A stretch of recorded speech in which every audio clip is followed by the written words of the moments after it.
پاک پیغمبر محمد رسول اللہ صلی اللہ علیہ وسلم پر مسلسل رحمت نازل فرما رہا ہے، رسول اللہ صلی اللہ علیہ وسلم کے درجات کو بلند فرما رہا ہے، آپ کی ذات مبارک پر مسلسل نوازشیں ہو رہی ہیں۔ دوسری بات یہ بتائی کہ اللہ کے فرشتے محمد کریم صلی اللہ علیہ وسلم سے از حد محبت کرتے ہیں، محمد رسول اللہ صلی اللہ علیہ وسلم سے ان کا بھی ایک عقیدت کا رشتہ ہے۔ محمد رسول اللہ صلی اللہ علیہ وسلم کے لیے اس عقیدت کے رشتے میں آپ کے لیے مقام محمود کی وہ دعائیں کر رہے ہیں، آپ کے درجات کی بلندی کے لیے دعائیں کر رہے ہیں، اور یہ عمل فرشتوں کی طرف سے بھی مسلسل ہو رہا ہے۔ یہ دو باتیں ہمیں بتائی گئی۔ ان اللہ و ملائکتہ یصلون علی النبی۔ اب اگلی دو باتیں جو ہمیں کہی گئی، یا ایھا الذین آمنوا صلوا علیہ وسلموا تسلیما، یا ایمان والو تمہارے اوپر بھی یہ لازم ہے، حکم ہے نا اللہ کا حکم تو لازم ہوتا، فرض ہے، تمہارے اوپر بھی یہ لازم ہے کہ تم اپنے حبیب، اپنے آقا، اپنے قائد جناب خاتم النبیین صلی اللہ علیہ وسلم کے لیے مسلسل دعائیں کیا کرو۔ ان کے بڑے احسانات ہیں جو تم نہیں چکا سکتے، لیکن اپنے اللہ کو درخواست کیا کرو، یا اللہ ہمارے نبی کے درجات بلند فرما۔ ایک پہلی بات ہمیں یہ بتائی گئی۔ دوسری بات یہ بتائی گئی کہ نبی محترم صلی اللہ علیہ وسلم کے حضور جب صحابہ کو بتایا گیا تم آتے ہو تو سلام کیا کرو، اور وہ سلام کے آداب سیکھو اور اس کے مطابق مکمل سلام کیا کرو۔ حضرات، لفظ صلاۃ اس کے تین مرجع ہیں، بنیادی طور پر تین حوالوں سے یہ بات بالعموم چلتی ہے۔ ایک ہے صلاۃ من اللہ علی الرسول، یعنی اللہ اپنے رسول پر درود بھیجتا ہے۔ یہ کیا چیز ہے؟ اس درود کا طریقہ کیا ہے؟ اللہ تبارک و تعالی ظاہر ہے کسی کو تو نہیں کہیں گے کہ تم درود بھیجو، اللہ بااختیار ہے، اللہ وحدہ لا شریک ہے، قوت طاقت کا منبع ہے، اور وہ اکیلا ہے، اور رسول بھی خود اس کے اپنے رسول ہیں، اور رسولوں کے سردار خود اس نے بتایا ہے محمد رسول اللہ صلی اللہ علیہ وسلم کو۔ اللہ تعالیٰ جب اپنے نبی پہ درود بھیجیں گے تو اس کا مطلب بالاتفاق پوری امت اس پر اتفاق کرتی ہے، کسی کو کوئی اختلاف نہیں، اس کا مطلب صرف یہ ہے کہ اللہ تعالیٰ اپنے نبی پر رحمت نازل فرماتے ہیں، اپنے نبی کے درجات بلند فرماتے ہیں۔ یہ ہے اللہ کا درود بھیجنا۔ بعض جاہلیت کی وجہ سے بعض بھائی یہ سمجھ پاتے ہیں کہ جس طرح ہم کہتے ہیں ہم درود بھیجتے ہیں، اسی طرح اللہ بھی درود، یہ وہ کیفیت نہیں ہے۔ بالاتفاق پوری امت کے علماء اس پر اتفاق کرتے ہیں کہ اللہ تبارک و تعالی اپنے پیارے حبیب، اپنے پیارے نبی محمد کریم صلی اللہ علیہ وسلم پر رحمتیں نازل فرماتے ہیں، ان کے درجات کو مسلسل بلند فرما رہے ہیں۔ یہ ہے اللہ کی طرف سے محمد رسول اللہ صلی اللہ علیہ وسلم پر درود بھیجنے کی کیفیت۔ دوسری یہ ہے کہ درود من الملائکہ، ان اللہ و ملائکہ، اللہ نے خود فرما دیا کہ میرے فرشتے بھی درود بھیج رہے ہیں۔ اب فرشتوں کا درود بھیجنا یہ بھی وہی کیفیت ہے جس طرح ہم درود بھیجتے ہیں، اللہم صلی علی سیدنا و مولانا محمد وعلی آل سیدنا و مولانا محمد۔ بالکل اسی انداز میں فرشتے بھی ہر وقت اپنے اللہ سے درخواست کر رہے ہیں کہ یا اللہ اپنے پیارے حبیب محمد رسول اللہ صلی اللہ علیہ وسلم پر رحمت نازل فرما، ان کے درجات کو بلند فرما۔ یہ رحمتوں کا نزول، درجات کی بلندی کا نزول، درجات کی بلندی کی کیفیت، یہ وہ ہے۔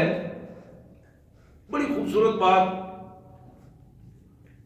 سورہ مومن میں اللہ تعالیٰ نے فرمائی، اللہ کے وہ فرشتے جنہوں نے عرش عظیم کو اٹھایا ہوا ہے، عرش عظیم کوئی عام سی شے نہیں ہے، کوئی معمولی سی چیز نہیں ہے. عرش عظیم وہ ہے جو پوری ہماری اس دنیا اور اس زمین و آسمان سے بڑا عرش ہے. اس کی کیفیت ہمارے ذہن میں نہیں آ سکتی، اتنی بلندی اور اتنی وسعت اس عرش کی ہے. اور جن فرشتوں نے اس عرش عظیم کو اٹھا رکھا ہے، وہ فرشتے اللہ کے حضور اللہ کے بندوں کے لیے جو ایماندار بندے ہیں ان کے لیے ہر وقت دعائیں کرتے ہیں، یا اللہ اپنے ان بندوں کو معاف فرما دے، یا اللہ ان بندوں کے درجات بلند فرما دے، یا اللہ انہیں جنتیں عطا فرما دے. یہ سورہ مومن میں اللہ تعالیٰ. اسی طرح جو عام فرشتے ہیں، عرش عظیم والے فرشتے بھی، عام فرشتے بھی، عام سارے فرشتوں کے بارے میں اللہ نے حکم دے دیا، فرما دیا، اطلاع دی کہ اللہ کے فرشتے محمد رسول اللہ صلی اللہ علیہ وسلم کے لیے درود بھیجتے ہیں. درود کیسے بھیجتے ہیں؟ دعا کرتے ہیں، اللہم صلی علی محمد وعلی آل محمد. جس طرح ہم دعائیں کر رہے ہیں اس طرح فرشتے بھی محمد رسول اللہ صلی اللہ علیہ وسلم کے لیے دعائیں کر رہے ہیں، ان کے رحمت کے نزول کے لیے. وہ دعائیں ہیں درجات کی بلندی کے لیے. اور حضرات، رسول اللہ صلی اللہ علیہ وسلم سے جتنی محبت ہوگی اتنا زیادہ بندہ درود شریف پڑھے گا، زیادہ دعا کرے گا. اب دنیا میں بھی دیکھتے ہیں ہم، جس بندے کو جس سے جتنی زیادہ محبت ہوتی ہے وہ اتنی زیادہ اس کے لیے دعا کرتا ہے، اس کی سلامتی کے لیے دعا کرتا ہے، اس کی اچھائی کے لیے دعا کرتا ہے، اس کے اچھے کردار کے لیے دعا کرتا ہے، اس کے اچھے رزق کے لیے دعا کرتا ہے، عزت کے لیے دعا کرتا ہے. دعا بے ساختہ نکلتی ہے، اندر سے محبت کی دعا زبان پر بے ساختہ آتی ہے. اللہ کے فرشتے محمد الرسول اللہ سے بے حد محبت کرتے ہیں، بے حد محبت کرتے ہیں اللہ کے فرشتے. اور ہر وقت وہ اس انتظار میں بھی رہتے ہیں کہ کبھی وہ موقع آئے گا کہ ہمیں محمد الرسول اللہ علیہ وسلم کی زیارت کا موقع ملے گا. سبحان اللہ. ایسی کیفیت بھی مختلف احادیث میں آتی ہے.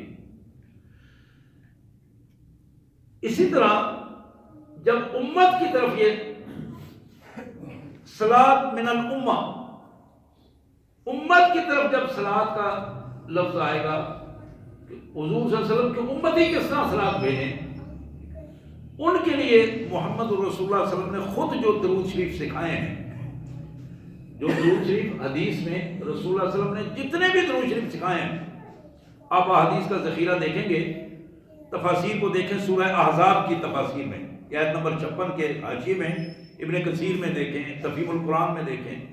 میں دیکھ رہا تھا صاحب تفہیم القرآن نے وہ سارے درود شریف نوٹ کیے ہیں جو حدیث مبارک میں اللہ تبارک و تعالیٰ نے اپنے پیارے حبیب صلی اللہ علیہ وسلم کے لیے بھجوائے ہیں. خود رسول اللہ صلی اللہ علیہ وسلم نے ان کے بارے میں وہ الفاظ دیے ہیں، ان الفاظ کے ساتھ آپ درود شریف پڑھیں. ان میں کوئی لفظ بھی، کوئی ایک درود شریف بھی ایسا نہیں ہے جو اللہم کے لفظ کے علاوہ وہ درود شریف ہو. بچوں کو تھوڑا الگ الگ بٹھا دیں تاکہ یہ اپنی کہانیاں کم سنائیں.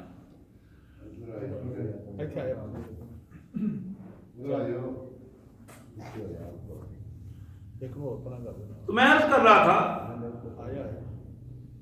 کہ رسول کریم صلی اللہ علیہ وسلم نے جتنے درود پاک ہمیں سکھائے ہیں، امت کو سکھائے ہیں، ان میں وہ درود شریف جو شروع ہوتا ہے وہ اللہم صلی سے شروع ہوتا ہے. یعنی بندہ اپنے اللہ کے حضور درخواست کرتا ہے کہ یا اللہ میں کمزور ہوں، میں تو اس پوزیشن میں نہیں ہوں کہ آپ کے پیارے حبیب پر میں رحمت نازل کر سکوں. یہ کام صرف آپ کر سکتے ہیں، اختیار آپ کا ہے. تو بندہ اپنی عاجزی کا اظہار کرتے ہوئے اپنے اللہ سے درخواست کرتا ہے، اللہم صلی علی محمد وعلی آل محمد. یا اللہ میں کمزور ہوں، طاقت آپ کی ہے، اختیار آپ کا ہے، کسی اور کے پاس نہیں ہے. آپ ہمارے پیارے حبیب صلی اللہ علیہ وسلم پر رحمت نازل فرمائیں، ان کے درجات بلند فرمائیں. یہ وہ کیفیت ہے جس کو اللہ کے رسول صلی اللہ علیہ وسلم کے حوالے سے خود حضور اکرم صلی اللہ علیہ وسلم نے ہمیں سکھایا. حدیث میں یہ حدیث مبارک بخاری کی حدیث ہے، مسلم کی حدیث ہے، سیاستہ میں مختلف کتابوں میں ملتی ہے کہ جب یہ آیت نمبر 56 سورہ احزاب کی آیتیں نازل ہوئی تو صحابہ نے عرض کیا اللہ کے رسول صلی اللہ علیہ وسلم سلام کا طریقہ تو آپ نے ہمیں سکھایا ہے، سلام کا طریقہ آپ نے ہمیں سکھایا ہے، یہ صلاۃ کا طریقہ ہمیں معلوم نہیں، آپ کو ہمیں سکھا دیں کہ ہم صلاۃ کس طرح بھیجیں۔ یا تو دو چیزیں تھیں نا جی، صلو علیہ وسلموا تسلیما، تو صحابہ نے عرض کیا کہ سلام تو ہمیں آتا ہے، آپ نے فرمایا کہ جب بھی کوئی دوسرے سے ملے وہ کہے السلام علیکم ورحمۃ اللہ وبرکاتہ۔ اب یہ لفظ سلام جو ہے وہ آلریڈی پہلے ہی صحابہ کرام کو آتا تھا کہ جب بھی ایک دوسرے سے ملتے، خود نبی رحمت صلی اللہ علیہ وسلم کے پاس حاضر ہوتے تو یہ الفاظ کہتے السلام علیکم، السلام علیکم یا رسول اللہ، اللہ کے پیارے رسول صلی اللہ علیہ وسلم آپ پر سلامتی ہو، اللہ کی رحمتیں ہوں، اللہ کی طرف سے برکتیں ہوں۔ اب بالکل اسی طرح یہ سلام جو ہمیں سکھایا گیا کہ ہم آپس میں جب ایک دوسرے سے ملتے ہیں ہم بھی وہی الفاظ کہیں السلام علیکم ورحمۃ اللہ وبرکاتہ۔ تو صحابہ نے عرض کیا کہ اللہ کے رسول صلی اللہ علیہ وسلم یہ سلام تو ہمیں آ گیا ہے، اس کا پتہ چل گیا ہے، تو صلاۃ جو ہے اس کا کیسے ہوں گے، اللہ کا یہ حکم کیسے پورا ہوگا؟ پھر حضور صلی اللہ علیہ وسلم نے وہ درود شریف سارے سکھائے جن کا آغاز پہلے الفاظ اللہم صلی علی سیدنا و مولانا محمد، سادہ انداز میں اللہم صلی علی محمد و آل محمد، یہ بھی ٹھیک ہے، اللہم صلی علی سیدنا و مولانا محمد وعلی آل سیدنا و مولانا محمد، یہ بھی ٹھیک ہے۔ یہ اس سے زیادہ بہتر انداز میں آدمی اپنے اللہ کے حضور اس کیفیت میں بھی ادا کرتا ہے، یا اللہ ہمارے آقا ہمارے مولا محمد رسول اللہ صلی اللہ علیہ وسلم پر رحمت نازل فرما، آپ کی صفات کے ساتھ یہ الفاظ آتے ہیں۔ اسی طرح آپ کی آل کو ساتھ شامل کیا گیا، وہ آل محمد، یہاں ایک بڑا اہم نقطہ ہے آل اور اہل کا، ایک ہے آل محمد، ایک ہے اہل محمد صلی اللہ علیہ وسلم۔ جب کسی فرد کی اہل کی بات ہوتی ہے، اہلیہ کہتے ہیں بیوی کو، اہل و عیال کہتے ہیں بیوی اور بچوں کو، جو رشتہ دار ہوتے ہیں وہ سارے اہل میں شامل ہوتے ہیں۔ لفظ آل جو ہے اس میں رشتہ دار بھی شامل ہوتے ہیں اور جتنے اس بندے کے متعلقین ہیں، امت کے جتنے افراد ہیں وہ سارے آل میں شامل ہوں گے۔ یہ وہ پہلو ہے کہ اللہ کے رسول صلی اللہ علیہ وسلم نے وہ الفاظ سکھائے کہ جس الفاظ میں محمد رسول اللہ صلی اللہ علیہ وسلم نے صرف اپنی ذات یا اپنی آل کو نہیں شامل کیا، اپنے اہل کو نہیں شامل کیا، بلکہ پوری امت کو اس میں شامل کر دیا، پوری امت کو شامل کیا۔ یا اللہ محمد رسول اللہ، ہم دعا کرتے ہیں اللہم صلی علی محمد و آل محمد، یا اللہ محمد رسول اللہ صلی اللہ علیہ وسلم پر درود بھیج، ان پر رحمت نازل فرما، یا اللہ ان کے درجات بلند فرما، اور ان کی امت کے ہر فرد کو درجات بھی عطا فرما اور ان کی مغفرت بھی فرما اور ان پر رحمتیں بھی نازل فرما۔ یہ وہ اہم پہلو ہے۔ اسی طرح جو سب سے اہمیت والا درود شریف ہے وہ درود ابراہیمی ہے، اور اس درود ابراہیمی کو رسول کائنات صلی اللہ علیہ وسلم نے ایک دفعہ نہیں کئی دفعہ مختلف الفاظ کے ساتھ اپنی امت کو سکھایا ہے۔ علماء امت نے اس پر تھوڑا سا بحث کی ہے کہ انبیاء تو بہت سارے پہلے گزرے ہیں، حضرت موسیٰ علیہ السلام بڑے جلیل القدر پیغمبر، حضرت عیسیٰ علیہ السلام، جناب نوح، جناب آدم، لیکن اسپیشل حضرت ابراہیم علیہ السلام کا نام لیا گیا یہاں درود شریف میں، حضرت ابراہیم علیہ السلام کا نام لیا گیا، اور یہ نام محمد رسول اللہ صلی اللہ علیہ وسلم نے لیا ابراہیم اور آل ابراہیم۔ تو کون سی وہ خصوصیت تھی جو ان سارے انبیاء کی نسبت حضرت ابراہیم علیہ السلام میں اسپیشلی پائی جاتی ہے؟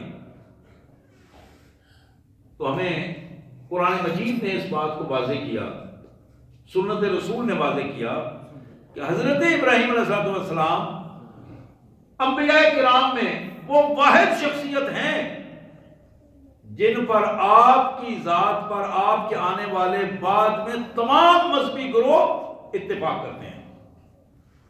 عیسائی بھی ان پر اتفاق کرتے ہیں، یہودی بھی ان پر اتفاق کرتے ہیں، اور مسلمان بھی ان پر اتفاق کرتے ہیں۔ قرآن مجید نے اس بات کو ایک دوسرے انداز میں بھی ہمارے سامنے رکھا۔ اللہ نے فرمایا کہ میرے رسول صلی اللہ علیہ وسلم، یہ یہودی آپ کو کہتے ہیں، عیسائی آپ کو آگے کہتے ہیں کہ ہمارا تعلق ابراہیم سے زیادہ ہے، آپ ان کو بتائیں کہ ابراہیم سے تمہارا تعلق، نسلی تعلق جہاں ہے اس سے زیادہ محمد الرسول صلی اللہ علیہ وسلم کا نسلی تعلق ہے۔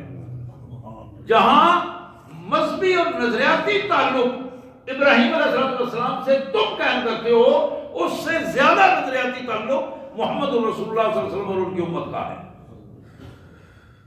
ایک تو نسلی اعتبار سے جتنا قریبی تعلق جناب اسماعیل علیہ السلام اور جناب محمد الرسول اللہ صلی اللہ علیہ وسلم کے درمیان یہ نبوت کا ایک ہی راستہ ہے، محمد الرسول اللہ اور حضرت اسماعیل اور حضرت ابراہیم۔ وہاں اس نسل میں اس اعتبار سے ہزاروں کے اعتبار سے وہ واسطے آئیں گے جو آپ کو وہاں ملیں گے۔ دوسری بات کہ حضرت ابراہیم علیہ السلام کے بارے میں قرآن نے بتایا کہ یہ امت، یہ نبی، اللہ نے اس کا سرٹیفکیٹ دیا کہ یہ وہ لوگ ہیں جو تمہاری نسبت، یہودیوں اور عیسائیوں کی نسبت زیادہ ابراہیم علیہ السلام کے پیروکار ہیں، زیادہ ابراہیم علیہ السلام سے محبت کرتے ہیں۔ تم نے ابراہیم علیہ السلام کے دین کو چھوڑ دیا ہے، انہوں نے اس دین پر عمل کیا اور ملت ابراہیمی کا اپنے آپ کو مصداق ثابت کر دیا ہے۔ اس لیے اللہ کے رسول صلی اللہ علیہ وسلم، ہمارے پیارے آقا محمد کریم صلی اللہ علیہ وسلم نے درود پاک میں انتخاب کیا جناب ابراہیم علیہ السلام کی ذات گرامی کا کہ یا اللہ مجھے ابراہیم علیہ السلام جیسا مقبول نبی بنا دے۔ اپنے جد امجد، جد الانبیاء، جس طرح پوری دنیا حضرت ابراہیم، مذہبی دنیا حضرت ابراہیم علیہ السلام کو اپنا پیشوا مانتی ہے، اسی طرح عیسائیوں اور یہودیوں کو بھی یہ توفیق دے کہ وہ مسلمانوں کی طرح وہ امت مسلمہ کا حصہ بن جائے۔ دوسرے الفاظ میں یہ دعا بھی ہمارے درود شریف میں کہ جب ہم کہتے ہیں کہ کما بارک کما صلیت علی ابراہیم وعلی آل ابراہیم، تو اس کا مطلب یہ ہے کہ یا اللہ ابراہیم علیہ السلام کی امت جو ہے انہیں بھی محمد رسول اللہ کی امت بننے کی توفیق عطا فرما دے۔ یہ بین السطور اس میں بھی ایک اللہ سے دعا کا ایک انداز ہے جو اللہ کے رسول صلی اللہ علیہ وسلم نے ہمیں سکھائی ہے۔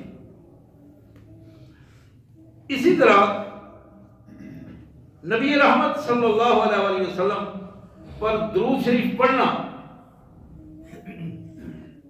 اس پر تو سارے علماء کا اتفاق ہے کہ زندگی میں ایک دفعہ ہر مسلمان پر فرض ہے کہ وہ درود شریف پڑھے۔ زندگی میں ایک دفعہ ہر مسلمان پر فرض ہے، جس طرح ہر مسلمان پر فرض ہے کہ وہ کم از کم ایک دفعہ اس کی زبان سے اخلاص کے ساتھ کلمہ نکلے، تب وہ مسلمانوں کی لسٹ میں شامل رہے گا۔ اگر کلمہ ایک دفعہ بھی نہیں نکلا، وہ فرض بھی ادا نہیں ہوا، تو وہ مسلمان نہیں ہوگا۔ تو علماء کا یہ نقطہ نظر کہ کم از کم ایک دفعہ زندگی میں اس کی زبان سے کلمہ جس طرح نکلا اس طرح درود شریف پورے اخلاص کے ساتھ پڑھے۔ لیکن اس معاملے کو بعض ائمہ کرام نے نماز میں، امام شافعی رحمۃ اللہ علیہ اور امام احمد بن حنبل رحمۃ اللہ علیہ نے نماز میں درود شریف کو فرض قرار دیا ہے۔ اتحیات کے آخر میں جو ہم پڑھتے ہیں درود شریف، ان کا نقطہ نظر یہ ہے کہ اتحیات کے آخر میں، تشہد کے آخر میں جو بندہ درود شریف نہیں پڑھے گا اس کی نماز نہیں ہوگی۔ یہ دو ائمہ کا نقطہ نظر ہے اس کے فرضیت کے پس منظر میں۔ لیکن امام مالک اور امام ابو حنیفہ رحمۃ اللہ علیہ نے اسے سنت قرار دیا ہے۔ وہ کہتے ہیں اگر کسی وجہ سے چھوٹ بھی جائے تو نماز ہو جائے گی، یہ فرض نہیں ہے، سنت کی کیفیت میں رہے گا۔ آپ اس کی اہمیت کا اندازہ کر سکتے ہیں کہ نماز کے اندر اس درود شریف کی عملی پوزیشن جو ہے وہ کیا ہے۔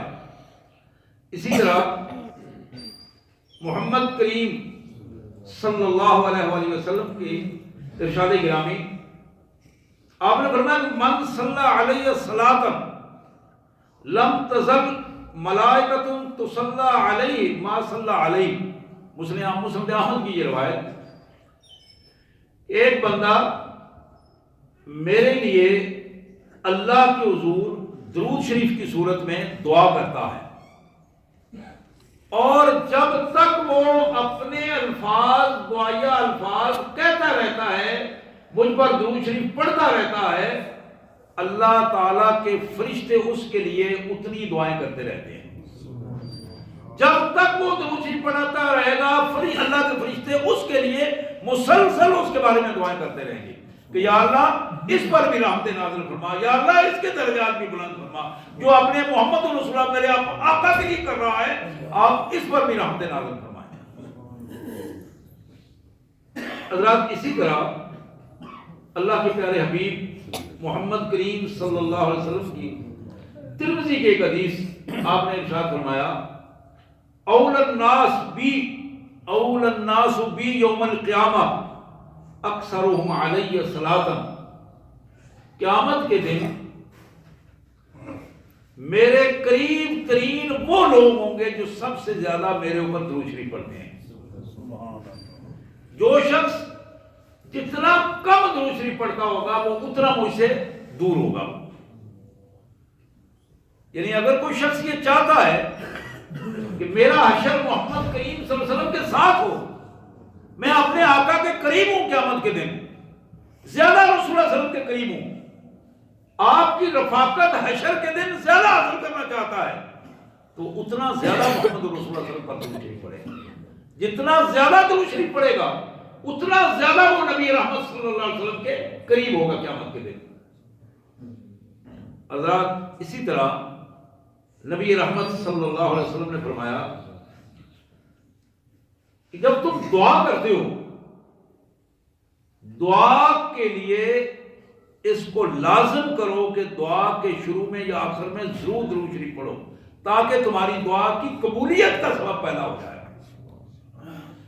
حدیث میں آتا ہے کہ آپ مسجد نبی میں تشریف فرما تھے، ایک شخص آپ کے قریب بھی بیٹھ کر دعا کر رہا تھا، اس نے ہاتھ اٹھائے، اب اس نے دعائیہ الفاظ کہنے شروع کیے، اللہ کی تعریف بیان کی، حمد بیان کی، حمدیہ انداز میں اللہ تبارک و تعالیٰ کے حضور اللہ کی تعریف کی، اور اس کے بعد نبی رحمت صلی اللہ علیہ وسلم کے لیے درود شریف پڑھا۔ اب درود شریف پڑھ کے اس نے اپنی دعا کا جب آغاز کیا تو حدیث میں آتا ہے کہ رسول اللہ صلی اللہ علیہ وسلم نے فرمایا سل توتی کا، اب تم اللہ سے مانگو، اللہ تمہیں عطا کرے گا، تم دیے جاؤ گے۔ تم نے دعا کا جو درست طریقہ اختیار کیا ہے، یہ دعا کی قبولیت کا سبب ہے۔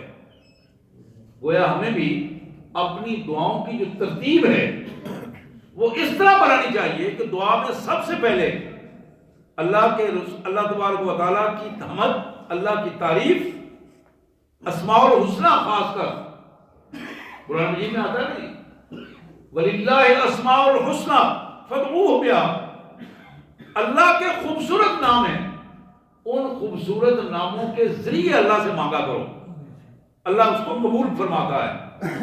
تو اللہ تعالیٰ کے مختلف اسماء گرامی لے کر اللہ کی تعریف بیان کریں دعا کے شروع میں، اور دعا کا آغاز جو ہے وہ بسم اللہ الرحمن الرحیم سے کریں۔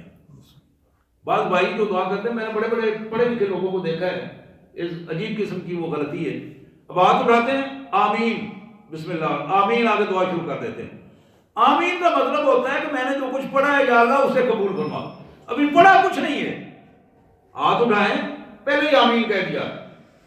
اب یہ طریقہ کار درست نہیں ہے، وہ امام صاحب کریں یا اپنا مقتدی صاحب کریں، کوئی بھی کرے، دعا کا طریقہ یہ ہے کہ سب سے پہلے کیا کہے، بسم اللہ الرحمن الرحیم، بسم اللہ پڑھ کے تسمیہ پڑھ کے اس کے بعد اللہ تعالیٰ کی تعریف کی جائے، اللہ کی تعریف کے بعد محمد رسول اللہ صلی اللہ علیہ وسلم پر درود شریف پڑھا جائے، پھر اپنی ذات سے دعا شروع کی جائے، پھر اپنے پورے فیملی کے لیے، پوری امت کے لیے دعائیں کی جائیں۔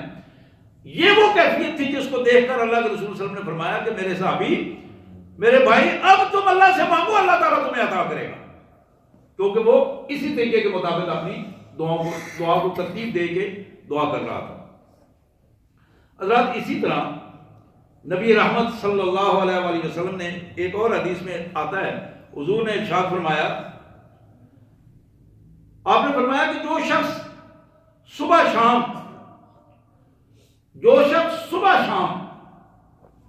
10 دفعہ مجھ پر درود شریف پڑھتا ہے، یہ حدیث کے الفاظ ہیں، 10 دفعہ صبح 10 دفعہ شام، اللہ کے نبی صلی اللہ علیہ وسلم نے فرمایا کہ مجھ پر واجب ہوگا کہ میں اپنے اس امتی کی اللہ کے حضور شفاعت کروں۔ سبحان اللہ۔ جو شخص 10 دفعہ صبح شام محمد کریم صلی اللہ علیہ وسلم کے لیے دعا کرتا ہے، کیا دعا کرتا ہے؟ یا اللہ ہمارے نبی پر رحمت نازل فرما، یہ دعا ہے، اللہم صلی علی محمد، یا اللہ ہمارے پاک پیغمبر صلی اللہ علیہ وسلم کے درجات کو بلند فرما، کمال محبت اظہار کرتا ہے۔ اور پھر جو پڑھتے ہیں اس کا بھی ہمیں ادراک ہونا چاہیے۔ بعض اوقات منہ سے بدبو آ رہی ہوتی ہے، سگریٹیں پی ہوئی ہوتی ہیں، الصلاۃ والسلام علیکہ یا رسول اللہ پڑھتے چلے جاتے ہیں، لبیک یا رسول اللہ پڑھتے جاتے ہیں، فلاں فلاں فلاں جو کچھ منہ میں آتا ہے اللہم صلی علی محمد پڑھتے جاتے ہیں۔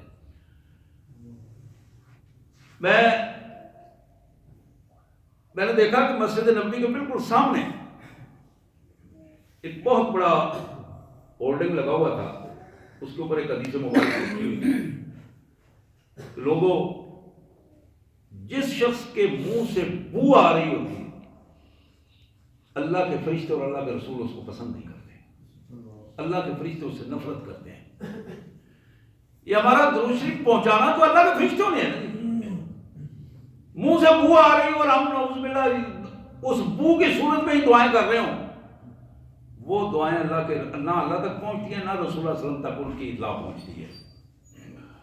ہمیشہ جب درود شریف پڑھنا ہے پاکیزہ زبان کے ساتھ پڑھا جائے، پاکیزہ ہو کر پڑھا جائے، تاکہ اس پاکیزگی کا جو تصور ہے بندے کے کردار اس کے ذہن میں، اس کی حالت ہی عجیب ہوتی ہے۔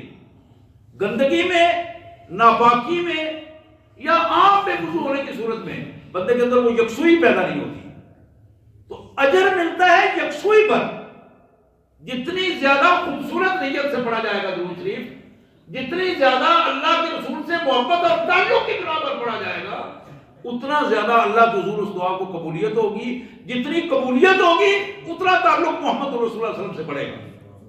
لیکن اگر محض فارمیلٹی کے لیے، وہ گنتی پوری کرنے کے لیے ہم نے یہ کام کریں گے، جس طرح ہم سبحان اللہ سبحان اللہ سبحان اللہ سبحان اللہ یہ ہم کرتے ہیں اکثر، الحمدللہ، یہ طریقہ کار درست نہیں ہے۔ جب آپ سبحان اللہ کا لفظ بولتے ہیں اپنی زبان سے، آپ کے ذہن میں وہ بات آنی چاہیے کہ یا اللہ تو پاک ہے، میں گناہگار ہوں۔ الحمدللہ کا لفظ بولتے ہیں، آپ کے روئے روئے سے یہ بات نکلنی چاہیے، یا اللہ تعریف تیرے لیے، میں تو تیرا گناہگار بندہ ہوں۔ اللہ اکبر لفظ بولتے ہیں تو یہ اندازہ ہونا چاہیے، پورا جسم جو ہے وہ کام جائے، یا اللہ تو بڑا ہے، میں تو بڑا کمزور ہوں، میں تو کمزور ہوں۔ یہ تسبیح، تحمید، اللہ کی کبریائی اس کے بیان کرتے وقت یا محمد رسول اللہ صلی اللہ علیہ وسلم کے حضور درود کا تحفہ بھیجتے وقت ہمیں اپنے آپ کو یکسو کرنا چاہیے۔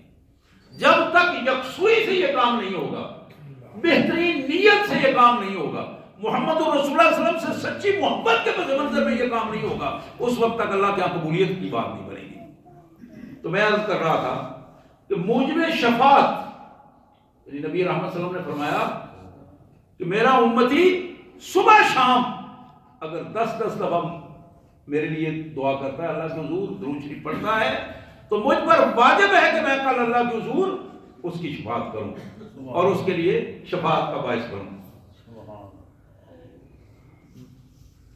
یہ ایسی عبادت جو درود شریف کی عبادت ہے، ایسی عبادت جس میں بیک وقت نبی رحمت صلی اللہ علیہ وسلم نے فرمایا کہ بیک وقت 3 قسم کی کیفیات، ایک ہی وقت میں جب بندہ درود شریف پڑھ رہا ہوتا ہے، اللہ کے رسول صلی اللہ علیہ وسلم نے فرمایا کہ اللہ کے فرشتے اس کے لیے نیکیاں لکھ رہے ہوتے ہیں۔ ایک فرشتہ نیکی لکھ رہا ہے، جتنے اخلاص کے ساتھ وہ پڑھ رہا ہے کام اتنا ہی ہونا ہے۔ دوسرا فرشتہ اس کی برائیوں میں سے ایک ایک برائی مٹا رہا ہے، یعنی ایک فرشتہ نیکیاں لکھنے والا نیکیاں لکھ رہا ہے، برائیاں لکھنے والا اس کی برائیاں مٹا رہا ہے.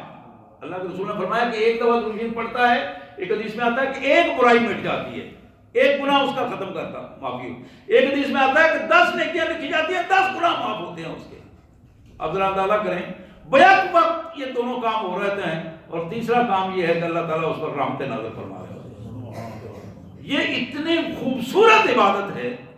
اور بالخصوص جمعے والے دن محمد کریم صلی اللہ علیہ وسلم نے فرمایا جمعے والے دن اکثر علیہ الصلاۃ یوم الجمعہ. اس سیاستہ کی حدیث ہے کہ جمعے والے دن زیادہ سے زیادہ مجھ پر درود شریف پڑھنے کی کوشش کرو. حضرات، اسی طرح نبی محترم صلی اللہ علیہ وسلم نے فرمایا البخیل الذی ذکرت عنده فلم یصلی علیہ.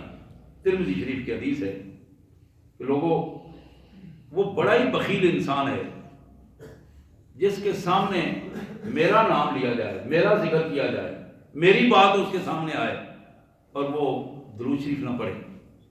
وہ بڑا ہی بخیل انسان ہے. حضرات، یعنی جس کا تعلق، میں نے پہلے بتایا، جس کا تعلق جتنا مضبوط ہوگا تو وہ بے ساختہ اپنے پیارے حبیب صلی اللہ علیہ وسلم کے لیے بے قراری کی پوزیشن میں ہوگا. محبت رسول صلی اللہ علیہ وسلم کمال عبادت ہے، لیکن منافقت والی محبت نہیں. منافقت والی محبت نہیں کہ اس پر عمل نہ ہو. محبت رسول کا پہلا تقاضا یہ ہے کہ جس طرح رسول اللہ صلی اللہ علیہ وسلم نے عقائد بتائے ہیں اسی طرح بندے کے عقائد درست ہوں.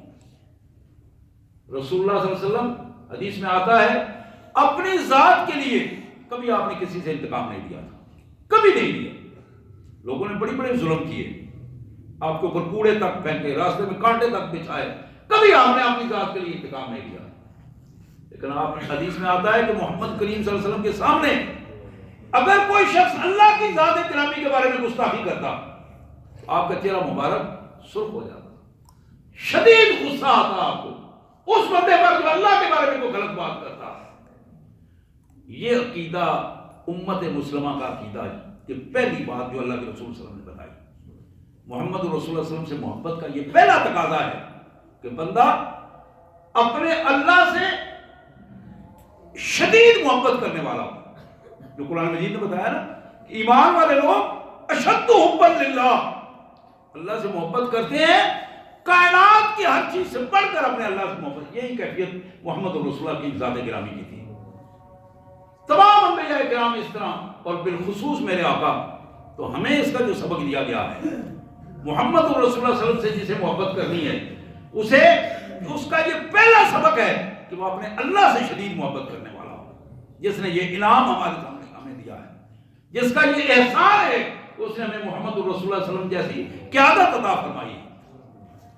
حضرات، میں اپنی پوری گفتگو کو سمیٹتے ہوئے یہ درخواست کروں گا، شعوری